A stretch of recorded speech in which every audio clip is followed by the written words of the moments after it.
Saudi अरब को sensitize करते हुए कुछ हमसे गलत तो नहीं होगा? देखिए ये तो मेरा ख्याल है कि जहाँ तक सऊदी अरब का ताल्लुक है, वी हैव टू सी कि हमारा हिस्टोरिकली बड़ा एक उनके साथ ऐसा बॉन्ड है कि जो हो ही नहीं सकता। मतलब है कि आवाम की सतह पर स्पेशली, क्योंकि उधर हम हर साल हम में से कितने लोग, लाखों लोग जाते हैं वहाँ पे। फिर हमारी जो इकोनॉमिक इंटरेस्ट हैं वो भी जुड़ी हुई हैं सऊदी अरब के साथ।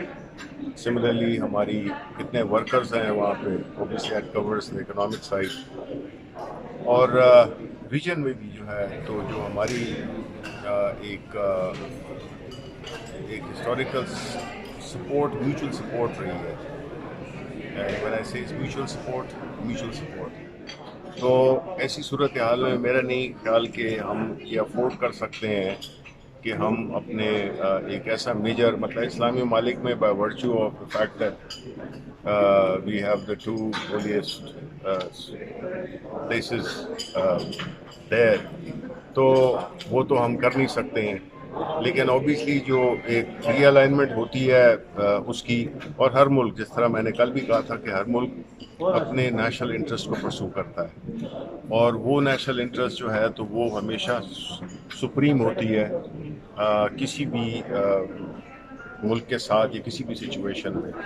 तो हम तो ये समझते हैं कि हमारी नेशनल इंटरेस्ट में है कि सऊदी अरेबिया के साथ हमारे ताल्लुकात रहे, हिस्टोरिक रहे हैं, हिस्टोरिक रहने वो फ्यूचरिस्टिक रहने चाहिए। कोई किसी डिफरेंट स्ट्रैंड्स ऑफ पॉलिसी पे अगर उनका कोई डिफरेंट व्यू पॉइंट है या हमारा व्यू पॉइंट है, तो उसका ये मतलब नहीं है कि हमारी relation it's at the cost of our relationship with Saudi Arabia.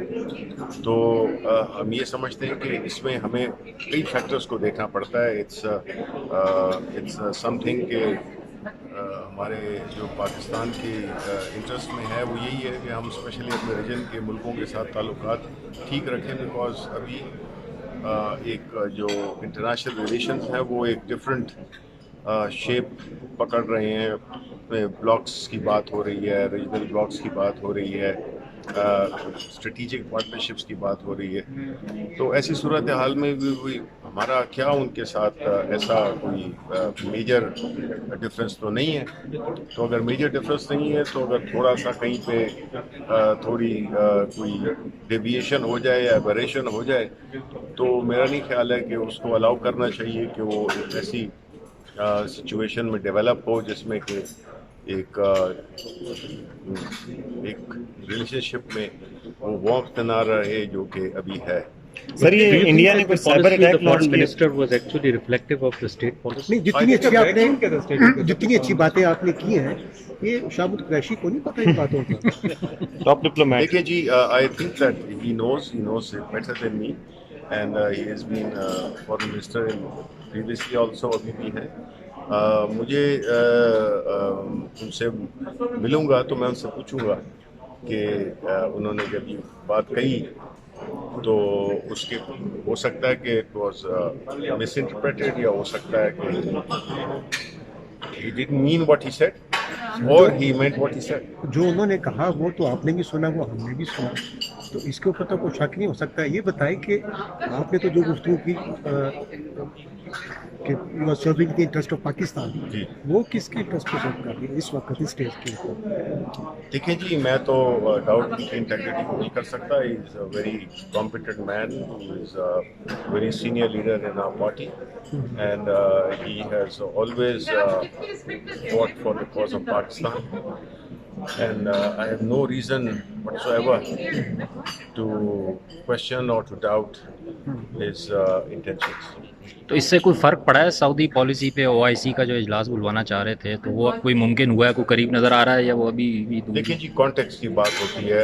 अगर हम आज ये बातें कर रहे हैं तो ये ऑब्वियसली बिकॉज अभी पिछला जो एक हफ्ता रहा है वो काफ़ी एक्टिव रहा है एज फार एज 5 अगस्त के वाक़ये को कंडेम करने के लिए, और पूरे पाकिस्तान में और इंटरनेशनली भी हमारी जितना डायस्पोरा है Kashmiri any where in the world. انہوں نے کافی اس کو پہلی دفعہ ہے کہ ایک ذرا ایک ڈفرینٹ طریقے سے اس کو میں کہوں گا سیلیبریٹ تو نہیں لیکن اس کو آبزرو کیا ہے. اب اس صورتحال میں ظاہر ہے کہ آپ کا ایٹ ٹائمز آپ کو یہ پوچھا جاتا ہے کہ جی اب کیا کرنا چاہیے, تو اس میں ظاہر ہے کہ پاکستان تو ڈپلومیٹیکلی اور مورلی سپورٹ کر سکتا ہے. تو جب ڈپلومیٹیکلی بات آتی ہے تو ظاہر ہے کہ پھر آپ کے ذہن میں وہ سارے ملٹی لیٹرل پلیٹ فارمز ذہن میں آتے ہیں, جس میں کہ OIC اوبیسلی ایک بڑا اہم ادارہ ہے ایٹ لیسٹ آن پیپر. تو اس کو ایکٹیویٹ کرنا, اس سے یہ ایکسپیکٹ کرنا یا اس سے یہ ڈیمانڈ کرنا being a member state. So I think that we have always raised voice for our Palestinian brothers. We have always raised for anywhere جہاں پہ بھی, چاہے وہ بوسنیا میں ہو, ہم نے ایک اسلامی اس کے لیے ایک آواز بلند کی ہے. اور لیکن بدقسمتی سے ہم نے یہ دیکھا ہے, اگین بات آ جاتی ہے کہ جی دیکھیں ہر ملک جو ہے نا اپنے نیشنل انٹرسٹ کو پرسو کرتا ہے, اور وہ ضروری نہیں ہے کہ جو آپ کا نیشنل انٹرسٹ ہو وہ دوسرے ملک کا بھی وہی نیشنل انٹرسٹ ہو. تو ایٹ ٹائمز ایک ایسی پوزیشنز ہوتی ہیں جس میں کہ ہر ملک کو اپنے اصول میں دیکھنا ہوتا ہے, کانٹیکس میں چیزوں کو دیکھنا ہوتا ہے. یو کانٹ ایکسپیکٹ کہ جو آپ کا فارن پالیسی کا آپ کا جو ایک وہ ہے گول ہے, وہ آپ کے جو باقی برادر ممالک ہیں, اسلامی ممالک ہیں, ان کا بھی وہی ہوگا. انہوں نے اپنی انٹرسٹ کو دیکھنا ہے, ہم نے اپنی انٹرسٹ کو دیکھنا ہے. ہماری ایکسپیکٹیشن ہے وہ جائز ہے, ایکسپیکٹیشن میں کوئی حرج نہیں ہے. اب وہ اس میں کوئی ڈیلیور کرتا ہے نہیں کرتا, بلکہ میں تو یہ بھی سمجھتا ہوں کہ پاکستان کا ہسٹوریکلی ہم نے یہی دیکھا ہے کہ ہم جو عام ضرورت سے زیادہ ہم انتھوزیاسٹک بھی ہوتے ہیں اور ہم سپورٹ بھی کرتے ہیں. ہم نے یہ دیکھا ہے, میں تو یہاں تک کہوں گا کہ ایک زمانے میں ایک فنکشن ہوا تھا جس میں کہ میرے والد صاحب اس کو وہ کر رہے تھے, اور میرے والد صاحب نے اپنی تقریر میں کہا کہ ہمیں تھوڑا افسوس ہے اس بات کا کہ جس طرح سے ہم اپنے کشمیری بھائیوں یہ پیلسٹینین بھائیوں کے ساتھ کھڑے ہوتے ہیں, وہ ہمیں اس طرح سے ہمارے ساتھ نہیں کھڑے ہوتے. تو ظاہر ہے کہ وہ ان کی شاید ان کی جو ایک کاز ہے اس میں انٹرسٹ میں وہ شاید نہ ہو کہ وہ کریں, لیکن ظاہر ہے کہ ایکسپیکٹیشن تو ہوتی ہے. تو پاکستان کو بھی ہمیشہ, میرا نہیں خیال ہے کہ ہمیشہ پاکستان کے نیشنل انٹرسٹ کو مقدم رکھا گیا ہے. میرا نہیں خیال ہے کہ پاکستان کے نیشنل انٹرسٹ کو ہمیشہ وہ فوقیت دی گئی ہے ہماری طرف سے جو کہ ہمیں دینی چاہیے. اور شاید یہی وجہ ہے کہ ہم کئی دفعہ ایسے مسائل میں پھنسے ہیں جو کہ ہمیں نہیں پھنسنا چاہیے تھا, کیونکہ ہمیں اپنی نیشنل انٹرسٹ کو دیکھنا چاہیے. اس ساری بات کا سبق یہی ہے, اس کا یہی ایک میسیج ہے جو کہ بہت ہی پرانا ایک وہ ہے, ایک فارمولا ہے جس میں کہ آپ اپنے اس کو اپنے ملک کی مفادات کو دیکھتے ہیں, نہ کہ کسی اور کے ایجنڈا کو یا کسی اور کی کاز کو یا کسی اور کے کانفلکٹ کو آپ جو ہے تو کندھا دے رہے ہیں.